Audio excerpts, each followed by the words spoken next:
Sapiens, A Brief History of Humankind, Yuval Noah Harari. What makes Homo sapiens different from every other species on Earth? Why did a relatively weak and vulnerable primate come to dominate the planet, build civilizations, and shape the future of the biosphere? In Sapiens, historian Yuval Noah Harari reveals that the true revolution wasn't biological, it was cognitive.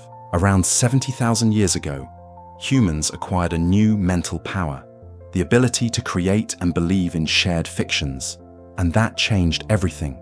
This event is known as the cognitive revolution. Before it, humans were just one of many animals, surviving in small bands, reacting to nature. After it, we became storytellers, capable of imagining things that don't exist. Gods, nations, laws, corporations. These collective myths allowed strangers to cooperate flexibly. No other animal does this. Bees cooperate rigidly, chimpanzees cooperate only with kin, but humans can unite millions through a shared belief, even if it's imaginary. Harari argues that myths created society. The belief in money, rights, religion, or government is what allows us to live in cities, trade with strangers, and build empires. These aren't lies, they're collective agreements. A $100 bill has no value without belief. A nation is just lines on a map, unless millions agree it's real. This ability to invent and organize around fiction is the foundation of human dominance. He also explores the rise of Homo sapiens among other human species.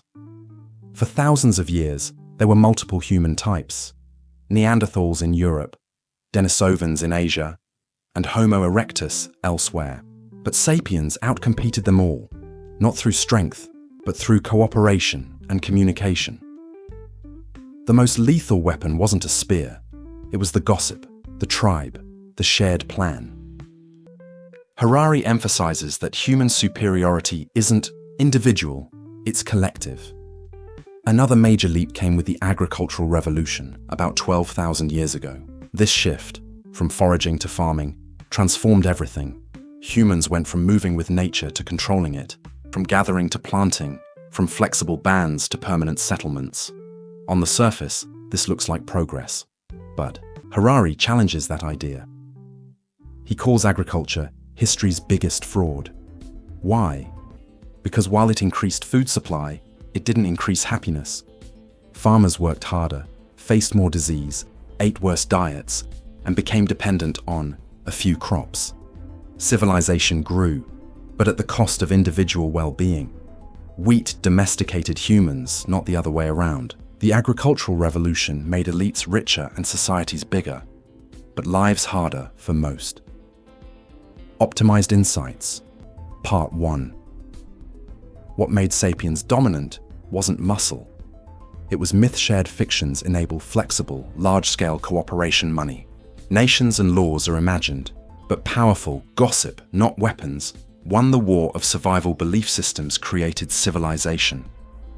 The agricultural revolution increased control, but not happiness. Farming locked us into harder, riskier lives.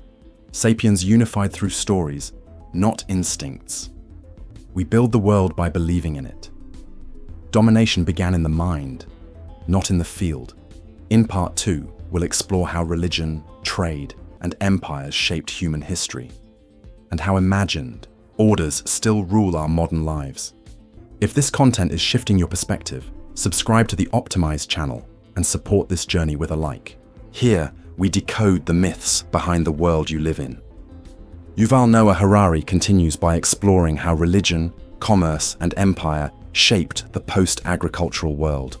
As cities grew, cooperation among strangers became more complex, and that demanded new scalable belief systems. That's where religion entered. Not just spirituality, but structured belief systems that justified hierarchies, laws, and social order. Religion turned divine myths into political tools.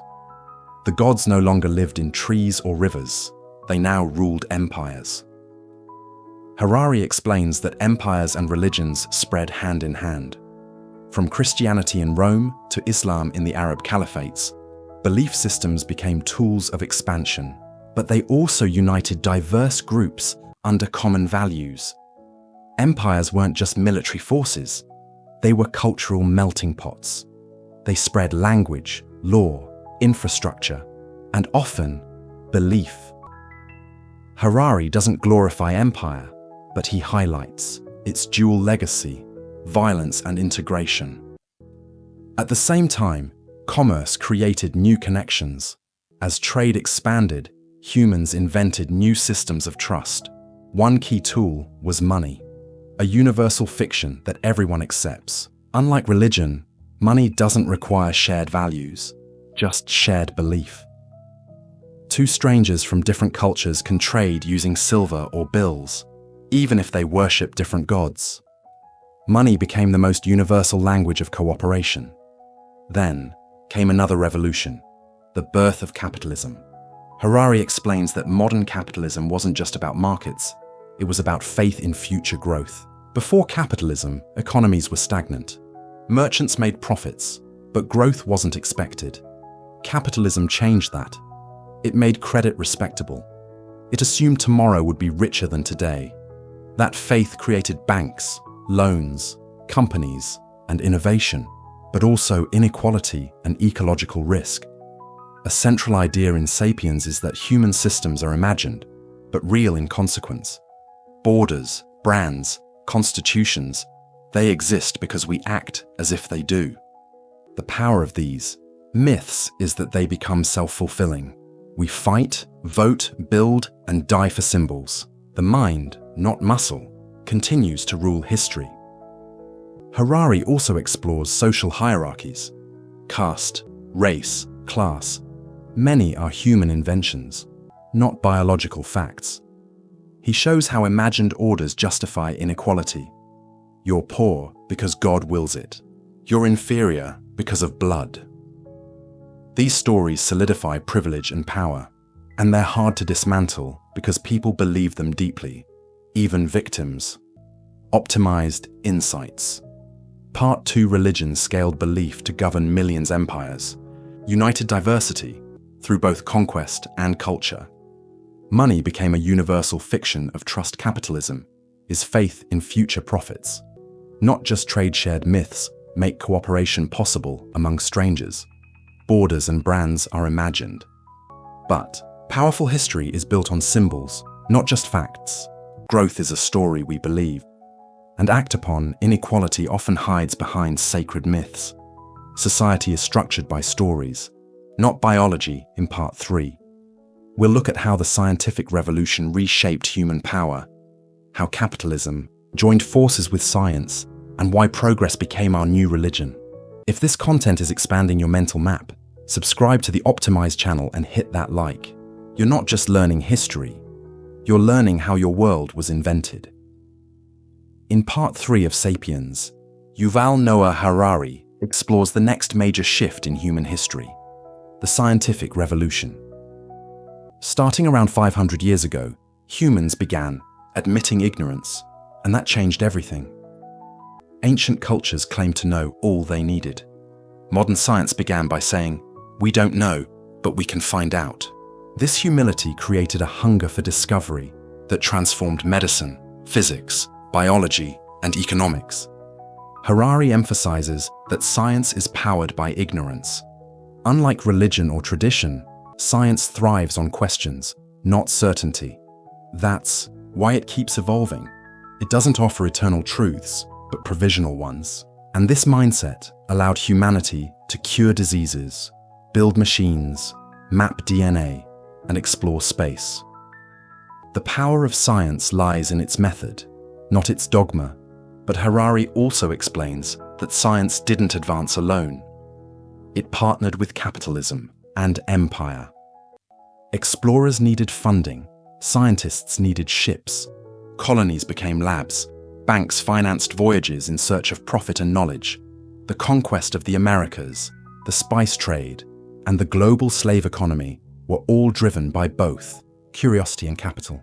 The modern world emerged from this triangle: science, money, and power. One of the most transformative concepts was progress, the belief that the future could be better than the past. Ancient societies looked backward, glorifying ancestors. Modern culture looks forward, dreaming of innovation. This shift created modern education, industry, and politics. It also made us restless, never satisfied, always upgrading.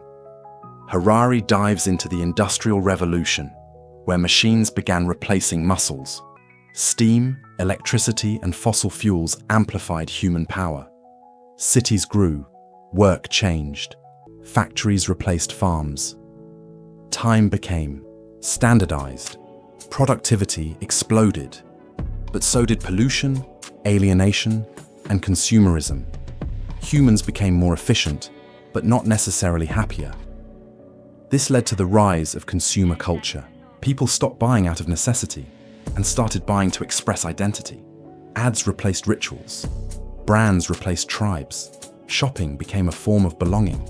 Harari points out that modern capitalism survives by stimulating desire, not just meeting needs. He also explores the dark side, colonialism and exploitation. Industrial powers justified domination with the idea of civilizing others. But the results were slavery, genocide, and resource extraction. Progress, for many, meant oppression. And the scientific mindset was often used to legitimize racism, sexism, and imperialism. Knowledge was not neutral, it was political. Optimized insights. Part 3. Science begins with questions, not certainty. Progress is a modern belief, not a natural law. Discovery and conquest advance together. Capitalism fuels science, and vice versa. The Industrial Revolution changed. Time, work, and power consumerism sells identity, not just goods. Modern desire is manufactured, not organic colonialism masked greed as civilization. Knowledge can liberate or dominate. Power often wears the mask of progress. In Part 4, we'll explore the human condition today, work, happiness, freedom, and the risks of technological evolution. If this message is helping you see through the myths, subscribe to the Optimized channel and support it with a like.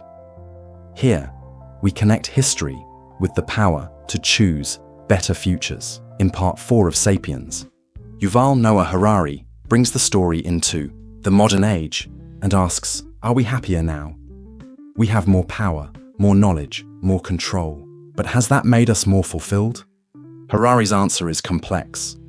Technological and economic progress have improved health, longevity, and material comfort, but happiness remains elusive and deeply psychological. Harari explains that humans adapt quickly. This is called the hedonic treadmill. We get used to new conditions, then crave more. More comfort doesn't mean more satisfaction. A peasant who believes suffering is divine may be more at peace than a millionaire who feels empty. Happiness is shaped less by conditions and more by expectations, comparisons, and meaning. He explores how work has changed. In pre-modern times, work was hard but meaningful, tied to land, family, ritual. Today, it's often abstract, repetitive, or disconnected from purpose. Many people work not to produce, but to consume. They hate Mondays, live for weekends, and seek meaning elsewhere. The system produces wealth, but not necessarily purpose. Another key idea is individualism. Modern humans are more free, but also more isolated. In the past, people had fixed identities, caste, religion, community. Today, we build our identities through choices, but that freedom comes with anxiety. Who am I? What should I do? What if I fail? Modernity gives options, but not always clarity. Harari also challenges the myth of freedom. He argues that most of our desires are not our own. We're shaped by marketing, social media, education, and culture. We choose, but often from scripts written by others. True freedom, he suggests, would require deep self-awareness. Without that, we are free to consume, but not to understand ourselves. He raises the issue of suffering, not just physical, but mental. Anxiety, depression, and alienation are rising despite material progress. That's because inner peace doesn't come from gadgets, GDP, or power. It comes from consciousness. Harari emphasizes the role of mindfulness, self-knowledge, and compassion. Evolution gave us tools to survive, not necessarily to be happy. Now it's up to us to train the mind, not just the market. Optimized insights, Part 4. Progress raised comfort, but not necessarily happiness. We adapt fast and always want more. Happiness depends on mindset, not just conditions. Modern work often lacks meaning, even if it pays. Freedom of choice creates anxiety without clarity. Most desires are manufactured. Not authentic consumer culture replaces identity with consumption. Mental suffering rises as material poverty falls. Self-awareness is key to real freedom. Mind training matters more than tool upgrades. In Part 5, we'll examine Harari's provocative questions about the future. Will humans be replaced by algorithms? What happens when biology meets technology? If these ideas spark reflection, subscribe to the Optimized channel and share this journey forward. Understanding where we came from helps us decide where we go. In Part 5 of Sapiens, Harari turns to the future and asks, what happens when Homo sapiens are no longer the most intelligent beings on Earth? Advances in biotechnology and artificial intelligence are creating a new frontier, not of evolution, but of design. For the first time, humans can edit DNA, build algorithms that learn, and possibly create new life forms that surpass us. Harari explores the idea of Homo Deus, God-man. Not divine in spirit, but in power. With genetic engineering, we can enhance memory, extend life, and customize biology. With AI, we can outsource thought, decision-making, and even creativity. But this raises deep ethical and existential questions.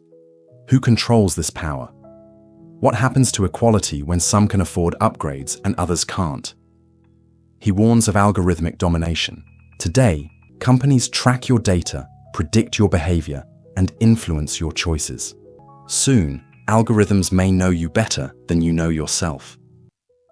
If that's true, who decides your future, your mind or your machine? Free will, once considered sacred, may become an illusion. We may still feel free, but decisions are guided by patterns we don't control. Another challenge is job automation. As machines get smarter, millions of jobs may vanish, not just in factories, but in offices, transport, law, and medicine. A new class could emerge, the useless, not because people lack value, but because the market no longer needs their skills. Harari emphasizes, the crisis of the 21st century may not be exploitation, but irrelevance. He also explores post-humanism, the possibility that sapiens will evolve into something else, not slowly, through nature, but rapidly, through tech. Cyborgs, digital consciousness, neural implants, these are no longer science fiction. The question isn't if, but when, and what values will guide us. Harari doesn't offer utopias or dystopias. He offers a warning. Technology is power, but without wisdom, it becomes danger. Just as agriculture gave us wheat but also war, and industry gave us comfort but also climate collapse, the future will bring both light and shadow. Our challenge is not just to invent, but to awaken. Optimized insights. Part 5. The future may belong to designed minds, not evolved ones. Humans are starting to hack biology and build intelligence. AI may predict your choices better than you can. Freedom requires awareness, not just options job. Loss will come from automation, not outsourcing. Irrelevance may hurt more than inequality. Post-human life is possible, and coming fast power without ethics creates collapse, not progress. The next revolution isn't industrial. It's biological wisdom, must rise with technology, or be crushed by it in the final part. We'll close with Harari's reflections on meaning, consciousness, and what it truly means to be human in a world we no longer fully control. If this message resonates, subscribe to the Optimized channel and join the conversation. The future isn't just happening, It's being imagined right now. In the final part of Sapiens, Yuval Noah Harari reflects on the deepest human questions. What gives life meaning? What is consciousness? And can we continue evolving without losing what makes us human? Harari explains that modernity replaced religious meaning with human meaning. We stopped asking, "What does God want?" and started asking, "What do I want?" This led to humanism, the belief that individuals are the source of truth, authority, and purpose. Humanism underpins democracy, capitalism, and education. But now, with AI and bioengineering, even humanism is being challenged. If feelings can be hacked and desires manipulated, is the self still sacred? He poses a difficult question. What happens when intelligence is decoupled from consciousness? Until now, only conscious beings could process complex information, but algorithms can already diagnose cancer, compose music, and drive cars, with no awareness. This raises the risk that society will prioritize intelligence, usefulness, over consciousness, experience. In that world, what happens to ethics, empathy, and subjective life? Harari doesn't offer answers, he offers awareness. He reminds us that science can explain mechanisms, but not meaning. It can describe how neurons fire, but not why pain hurts or love matters. Consciousness remains the great mystery. And as we gain power, the real danger is not destruction, it's disconnection from nature, from others, from ourselves. He closes with humility. History is not a linear march toward happiness. We've gained power, built empires, cured diseases, but we've also built bombs, created loneliness, and lost ancient wisdom. Progress is real, but so are its costs. The next step in evolution may not be smarter minds, but wiser hearts. Harari invites us to see history not as fate, but as choice. We invented money, borders, myths, systems, and we can reinvent them. We are the species that imagines, and that imagination can create freedom or illusion. The future is not written, it's authored by minds like yours. Optimized insights, final part, 6 Humanism made the self sacred. But that's now. Under threat, AI can think without feeling. And that changes everything. We may prioritize usefulness over consciousness. Feelings can be hacked, so freedom must be redefined. Science explains how, but not why. Meaning is not a fact. It's a story we choose to believe. Power without empathy is dangerous. Consciousness is rare and worth protecting. History is shaped by stories, and stories can change. The future is unwritten, but imagined by us, Yuval Noah. Harari doesn't tell you what to think. He shows you how your thoughts were shaped. If this summary helped you see deeper, subscribe to the Optimized channel and share this journey. The story of Sapiens isn't over. It's just entering a new chapter, and you are one of its authors.